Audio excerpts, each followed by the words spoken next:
Hay dos tipos de personas escuchando este episodio. Los que están cansados del sistema y los que están cansados de sostenerlo. Si alguna vez pensaste en irte o si alguna vez te quedaste, pero agotado, lo que vamos a hablar hoy es para vos. Porque la solución no es huir y tampoco es rendirse por dentro. Es volver al diseño original. Bienvenidos a Tema. Hay muchas personas en este tiempo que están desilusionadas con los sistemas religiosos. Han visto incoherencias, han sufrido control, han sentido violencia disfrazada de espiritualidad. Y vieron cómo el nombre de Jesús fue usado para manipular, cómo la autoridad se volvió imposición, cómo la unidad se convirtió en uniformidad. Y entonces llegaron a una conclusión que parece lógica. No vale la pena pertenecer a ningún grupo religioso. Entonces deciden retirarse. Viven su fe en privado, intentan no hacerle daño a nadie y se concentran en estar bien con Dios sin comunidad, sin misión y sin estructura. Y yo quiero decir hoy algo con claridad. Entiendo esa reacción. Cuando uno ha sido herido por lo que supuestamente representaba a Dios, el instinto es protegerse. Pero escucha esto con atención. La solución al abuso espiritual no es la independencia apática. La solución al sistema enfermo no es el aislamiento. Porque el cristianismo nunca fue diseñado para vivirse en soledad. Desde el principio, Jesús no llamó a individuos sueltos. Llamó a discípulos para caminar juntos. Hechos 2:42 dice que perseveraban en la doctrina, en la comunión, en el partimiento del pan y en las oraciones. No dice que cada uno hacía su camino en privado. Había comunidad, había mesa, había misión. El Nuevo Testamento no reconoce cristianos aislados, reconoce cuerpo. Pablo dice en 1 Corintios 12:27, sin rodeos, vosotros sois el cuerpo de Cristo y miembros cada uno en particular. Un miembro separado del cuerpo no se vuelve más puro, se muere. Y Hebreos 10:25 es claro, no dejando de congregarnos porque algunos tienen eso por costumbre. ¿Por qué? Porque sin comunidad no hay crecimiento. Pero tampoco hay crecimiento sin misión. Jesús dijo, id y haced discípulos. La fe que no se expande se atrofia. La vida que no se entrega se estanca. Cuando el cristianismo se reduce a una experiencia privada de bienestar espiritual, deja de parecerse al reino. El reino es movimiento, es tenua. Ahora bien, decir esto no significa que debamos someternos ciegamente a sistemas religiosos que no reflejan el corazón de Jesús. Aquí es donde también debemos ser claros. No estamos llamados a someternos a criterios humanos que contradicen el reino. Hechos 5:29 lo declara con contundencia. Es necesario obedecer a Dios antes que a los hombres. Cuando un sistema impone miedo, cuando sofoca el pensamiento, cuando reemplaza al espíritu por reglamentos, cuando centraliza el poder que Jesús distribuyó, ese sistema no merece tu sumisión. Pero tampoco merece tu fuga indiferente. El problema no es pertenecer, el problema es a qué pertenecemos. Donde hay personas sinceras, hay iglesia. Y Jesús lo dijo, donde están 2 o 3 congregados en mi nombre, allí estoy yo en medio de ellos. No dijo, donde haya una estructura perfecta. Dijo, donde haya personas reunidas en mi nombre. En todos los lugares hay personas sinceras. En todas las ciudades, en todas las denominaciones, en todos los contextos. La iglesia no es el aparato. La iglesia son las personas que aman a Cristo. Entonces, ante esto, la solución no es la apatía espiritual. La solución está en permanecer con Dios en comunidad sincera y en misión activa. No se trata de abandonar la iglesia, se trata de redescubrirla donde parece que no está. Elías pensaba que era el único fiel y había 7.000 que no habían doblado sus rodillas ante Baal. Tú piensas que eres el único que ha sufrido injusticias en manos del aparato eclesiástico. Y quiero decirte que hay más de 7.000 que las han sufrido y puedes encontrarlos para apoyarlos, unirte con ellos y hacer misión. No se trata de someterte a un sistema, se trata de caminar con hermanos. Efesios 4 dice que el crecimiento del cuerpo ocurre cuando todo el cuerpo, bien concertado y unido entre sí por todas las coyunturas, recibe crecimiento para ir edificándose en amor. El crecimiento no viene por control, viene por conexión, pero conexión viva, no dependencia infantil. No necesitas pedir permiso para obedecer a Jesús. No necesitas autorización institucional para amar, discipular o servir a las personas cuando estás alineado con el espíritu y el carácter del reino. No necesitas una autorización para reunirte a orar con aquellos sinceros que aman a Cristo. Lo que sí necesitas es humildad. Necesitas comunidad. Necesitas misión. Porque sin misión la fe se vuelve teoría. Sin comunidad se vuelve orgullo. Y sin obediencia personal al Espíritu, se vuelve religión hueca y vacía, cáscara sin contenido. Si estás desilusionado, no te encierres, no te enfríes, no te conviertas en un espectador crítico del cristianismo. Busca personas sinceras, camina con ellas, ora con ellas, estudia la palabra con ellas, sirve con ellas. La iglesia bíblica no es perfecta, es viva. Y la vida crece cuando se comparte. El sistema religioso puede fallar, pero el espíritu no falla. Y cuando el espíritu sopla, no se aísla, nos envía. Porque el reino no se construye desde la crítica pasiva, se construye desde la participación activa. La pregunta no es si estás cansado del sistema. La pregunta es si estás dispuesto a colaborar con Jesús para volver al diseño original. No al aparato, no al control, no a la uniformidad, al cuerpo, a la mesa, a la misión.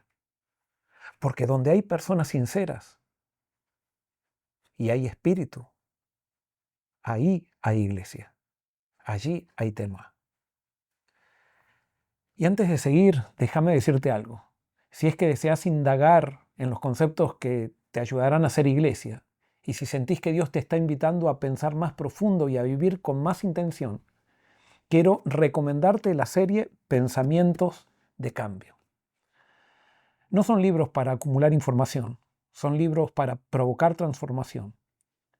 Cada tomo es una invitación a revisar lo que creemos, a alinear nuestra fe con el corazón del reino y a volver a una espiritualidad activa, honesta y centrada en Cristo.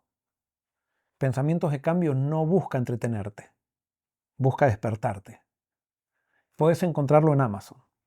Tal vez el próximo cambio que Dios quiere hacer en tu vida comience con una lectura. Y continuando con nuestro tema, estuvimos hablando del creyente desilusionado. Ahora quiero hablarle a otro grupo, no a los que se fueron, no a los que están mirando desde afuera. Quiero hablarle a los que se quedaron, incluso a aquellos que llegaron a ser dirigentes sinceros, a los pastores agotados, a los líderes que aman a Jesús, pero que están cansados de remar contra la corriente, a esos que tienen funciones de responsabilidad y son parte de los 7.000 que no doblaron sus rodillas ante Baal. Porque así como hay creyentes sinceros en todos lados, también hay dirigentes sinceros en todos lados. Y muchas veces su carga es mucho más pesada porque tienen que lidiar con la desconfianza que generaron aquellos que no han sido sinceros y que vieron al sistema religioso como un medio de servirse a sí mismos. El que se desilusiona puede irse. El dirigente que ama al pueblo se queda porque ha entendido que su función es importante para hacer una reforma. Sin embargo, quedarse duele. Duele cuando ves incoherencias. Duele cuando sentís presiones. Duele cuando percibís que para que la obra avance, se pisotean principios del reino. Y así como el creyente muchas veces se siente tentado a huir, tu tentación es poner tu conciencia en piloto automático. Dejar que las cosas sucedan para no tener conflictos. Quiero decirte algo con respeto profundo. Tu tarea es incluso más difícil que la de aquellos que están tentados a huir, pero que no tienen ataduras financieras con ningún sistema. Porque ustedes están en el medio, entre la estructura y las personas, entre la institución y el espíritu, entre la preservación del sistema y la fidelidad al reino. Y es ahí donde se define el carácter. No estamos llamados a soliviantar al pueblo con discursos revolucionarios. No estamos llamados tampoco a incendiar estructuras por impulso emocional. Estamos llamados a algo más difícil, a permanecer firmes. Firmes cuando por perpetuar un sistema se comienza a sacrificar a la gente. Firmes cuando se justifica la presión y la manipulación con el argumento de que es por el avance de la obra de Dios. Firmes cuando, por quedar bien con quienes ostentan poder, se nos pide suavizar convicciones que el Espíritu encendió en nuestro corazón. Ahí se decide quién es nuestro Señor. Porque hay momentos en los que el verdadero liderazgo no consiste en avanzar rápido, sino en no traicionarse. Hechos 20:28 dice: mirad por vosotros y por todo el rebaño. El rebaño no es un número, no es un informe anual, no es una estadística para presentar en una junta. Son personas. Y cuando para sostener una estructura comenzamos a lastimar personas, algo se ha invertido. Jesús fue muy claro. El sábado fue hecho por causa del hombre y no el hombre por causa del sábado. Si algo tan sagrado como el sábado fue hecho por causa de las personas, el sistema religioso también debe existir para servir a las personas y no las personas para alimentar el sistema. Ser un dirigente sincero muchas veces puede ser muy agotador. Sé que a veces puedes sentirte solo, que si hablas demasiado claro te miran con sospecha, que si te mantenés firme te consideran problemático, que si priorizás el cuidado del alma por encima del éxito visible, te pueden llamar débil o poco práctico. Pero escucha esto con calma. No claudiques. No negocies los principios del reino por estabilidad institucional. No cambies convicción por aprobación. No sacrifiques personas para proteger reputaciones. Hechos 5:29 también sigue vigente para líderes. Es necesario obedecer a Dios antes que a los hombres. Eso incluye obedecerlo cuando el costo es interno, cuando el riesgo no es persecución externa, sino incomodidad dentro del sistema. No se trata de rebelión, se trata de fidelidad. No se trata de destruir, se trata de purificar. Y no se trata de levantar discursos inflamados, se trata de permanecer cuando el Espíritu te dice: esto no está alineado conmigo. El liderazgo del reino no es el que grita más fuerte, es el que resiste con mansedumbre, el que no teme perder posición si con eso preserva el alma. Es el que deja las consecuencias en las manos de Jesús, porque al final la iglesia no es tuya, tampoco es mía, es de Él. Y si la obra es realmente de Dios, no necesita que traicionemos nuestra conciencia para sostenerla. La tarea de un líder es más difícil, sí, pero también es más estratégica. Porque cuando un dirigente permanece fiel, cuando decide no quebrar su convicción para quedar bien, cuando protege personas antes que estructuras, algo invisible se fortalece. Un sinfín de personas es liberada por un dirigente fiel para que cumplan la misión que Dios les ha encomendado. Un dirigente fiel es un instrumento en las manos de Dios para que ocurra la reforma que Él está esperando. No temas. Jesús no prometió comodidad a sus líderes, prometió presencia. Yo estoy con vosotros todos los días, dijo. No dijo: estaré con ustedes mientras no haya oposición, incomodidades o amenazas. Dijo: todos los días, no importa cuál sea la circunstancia, incluso en los días incómodos, incluso en los días solitarios, incluso en los días donde la tentación es ceder un poco para evitar el conflicto. No, no es nuestra obra, es la obra de Él, y Él es el que está a cargo. Los líderes sinceros han aprendido de Jesús que el reino no avanza por presión, avanza por coherencia. Y tal vez la reforma más profunda no vendrá de discursos revolucionarios, sino de líderes que en silencio y con firmeza deciden no vender el alma. Dios nos llama como líderes a permanecer. Permanecer cuando otros se acomodan. Permanecer cuando otros justifican aquello que no alinea con el reino. Permanecer cuando otros callan y se resisten a defender al que habla alineado con los principios de Jesús. Dios nos llama como líderes no para crear facciones, no para dividir, sino para alinear y fortalecer su iglesia. Porque cuando el Espíritu sopla, necesita líderes que no apaguen el fuego por miedo. Y si hay un precio que pagar, que lo pague nuestra comodidad, no nuestra fidelidad. El reino no necesita dirigentes perfectos. Necesita dirigentes sinceros, valientes y entregados. Y la valentía no está en gritar más fuerte, está en obedecer, cueste lo que cueste. Y ahora quisiera que imagines esto.